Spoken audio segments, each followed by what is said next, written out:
Bismillahirrahmanirrahim. Assalamualaikum warahmatullahi wabarakatuh. Pada kesempatan ini kita akan membahas mengenai farmakokinetik dan farmakodinamik.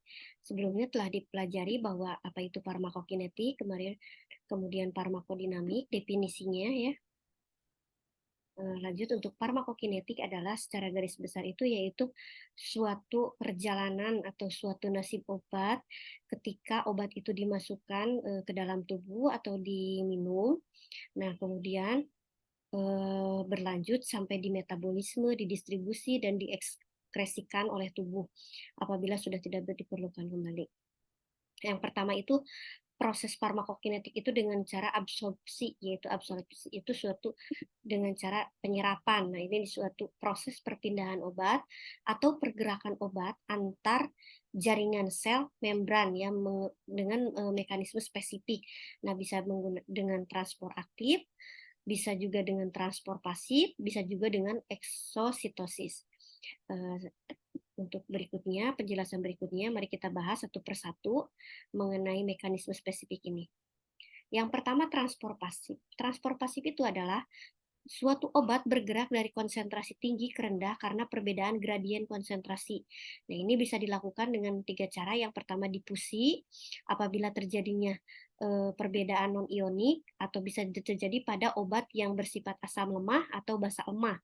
Kemudian bisa juga dengan filtrasi atau filtrasi itu seperti saringan membran ya dengan melalui pori-pori. Kemudian bisa difusi pasiliatif ya, dan ini membutuhkan karier untuk transportnya, bisa menggunakan karier yang ada di dalam tubuh atau bisa juga didatangkan di luar tubuh ya, dengan menggunakan bantuan enzim atau zat-zat lainnya. Selanjutnya untuk transport aktif. Untuk transport aktif itu yaitu suatu zat atau mentransfer zat-zat dengan melawan gradien ya, gradien konsentrasi. Nah, ini membutuhkan energi. Nah, contohnya glikosida jantung terhadap pompa natrium. Salah satu contoh transport aktif itu ya. Kemudian eksositosis yaitu dengan mekanisme gerakan molekul obat secara amuboid atau pinositosis ya. Dengan amuba atau pinositosis dengan memecahkan suatu sel ya, suatu membran sel. Kemudian faktor-faktor yang mempengaruhi absorpsi obat. Yang pertama, cara pemberian obat. Dengan cara pemberian obat itu bisa dengan enteral, parenteral, topikal, lokal, atau perinhalasi. Jadi ada obat dengan diminum, parenteral dengan misalkan dimasukkan ke dalam jaringan kulit atau jaringan tubuh ya dengan melalui injeksi, topikal dengan dioles, perinhalasi dengan dihirup ya, seperti itu. Kemudian yang kedua, faktor yang mempengaruhi absorpsi itu sirkulasi darah. Nah, ini sirkulasi darah hubungannya dengan aliran darah menuju tempat pemberian.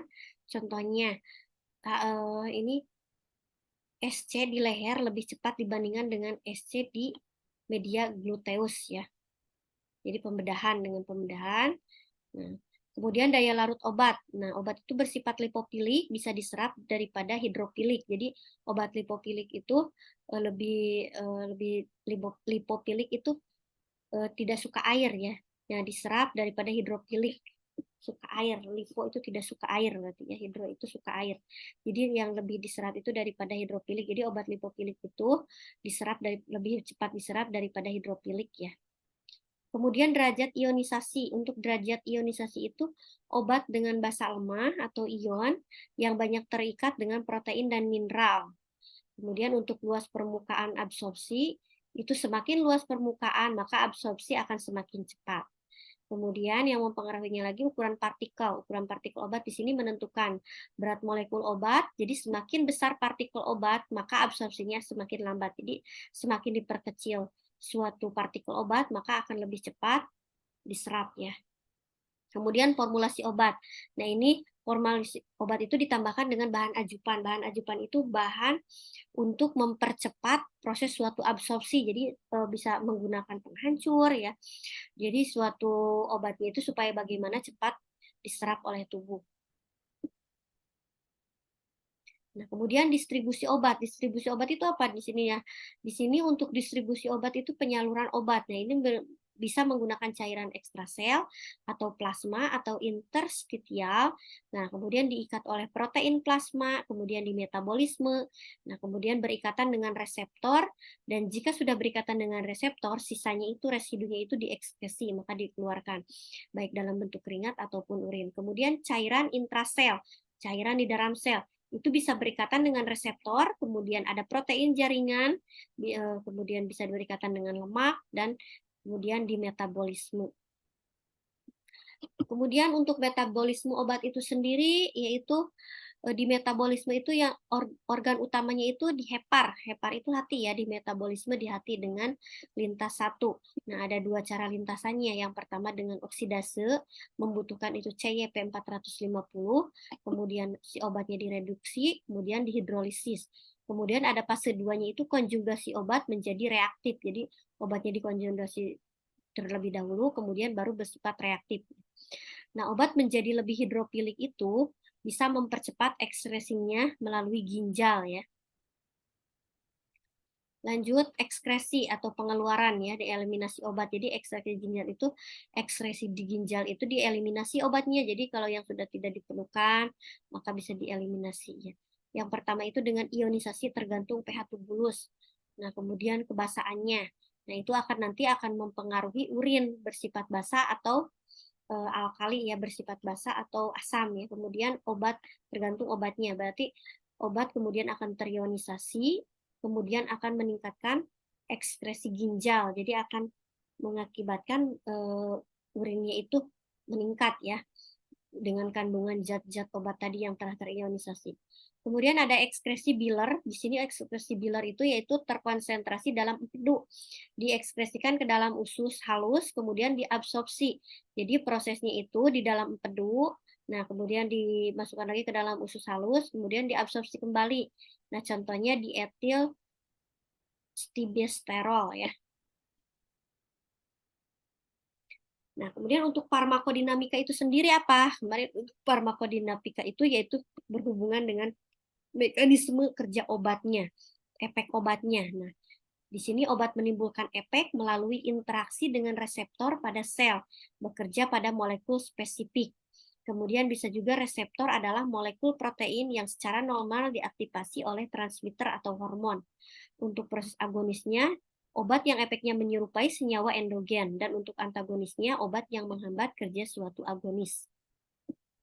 Untuk reseptor obat itu sendiri, yaitu dengan protein itu memproses obat yang paling penting. Nah, di sini ikatannya itu obat dan reseptor ya.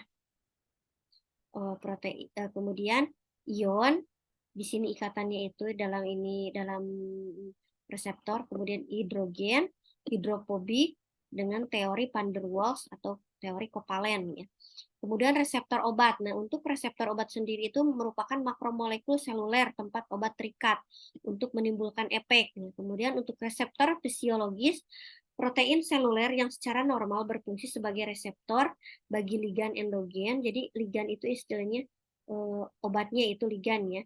Endogen, kemudian hormon neurotransmitter dan autokain atau histamin dan serotonin. Nah, contoh jenis reseptor, di sini ada agonis ligan, gate channel, jadi terdiri dari satu subunit protein yang membentuk pori sentral. Contohnya itu GABA, klor negatif ya, atau ion klor negatif. Kemudian reseptor nikotini, natrium, dan reseptor hidroksitriptamin atau HT. Kemudian G protein couple reseptor, reseptor yang mengikat protein G berikatan dengan second messenger ion Ca+ atau CAM atau IP3. Contohnya reseptor adrenergic alfa atau beta, kemudian reseptor muskarinik. Kemudian jenis reseptor berikutnya adalah intraselular reseptor. Nah, di sini terhadap dalam inti sel mengatur transkripsi dan sintesis protein. Kemudian hormon tiroid itu T3 dan T4 yang berfungsi pada pertumbuhan, perkembangan, dan pemeliharaan jaringan tubuh. Kemudian jenis reseptor berikutnya adalah kinase linked reseptor dengan reseptor permukaan yang punya aktivitas tirosin kinase, contohnya reseptor insulin dan sitokinin. Nah, kemudian untuk antagonisme farmakodinamik yaitu antagonisme fisiologi. Nah, di sini antagonisme pada sistem fisiologi yang sama tetapi pada reseptor yang berlainan. Contohnya efek histamin pada saat syok anafilaktik dapat diantagonisasi dengan epinefrin. Kemudian antagonisme pada reseptor. Antagonisme melalui sistem reseptor yang sama. Contohnya efek histamin pada reseptor alergi dapat dicegah dengan pemberian antihistamin.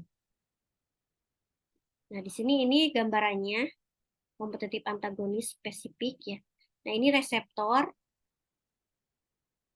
Nah, di sini misalkan obat. Nah, kira-kira obat ini kalau misalkan seperti ini tidak akan masuk. Nah, ini harus yang seperti ini baru bisa masuk. Seperti ini. Ya. Gambarnya seperti itu. Jadi obat reseptor di dalam tubuh kalau misalkan obat yang masuk seperti ini ya tetap tidak bisa digunakan dan tidak bisa berefek ya. Kemudian interaksi obat dengan reseptor ada agonis dan antagonis. Nah, seperti ini ya gambarannya.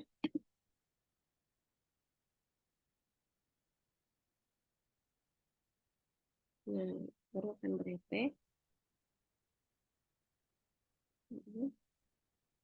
Nah, berikutnya kerja obat yang tidak dipengaruhi reseptor. Yang pertama, efek non-spesifik dan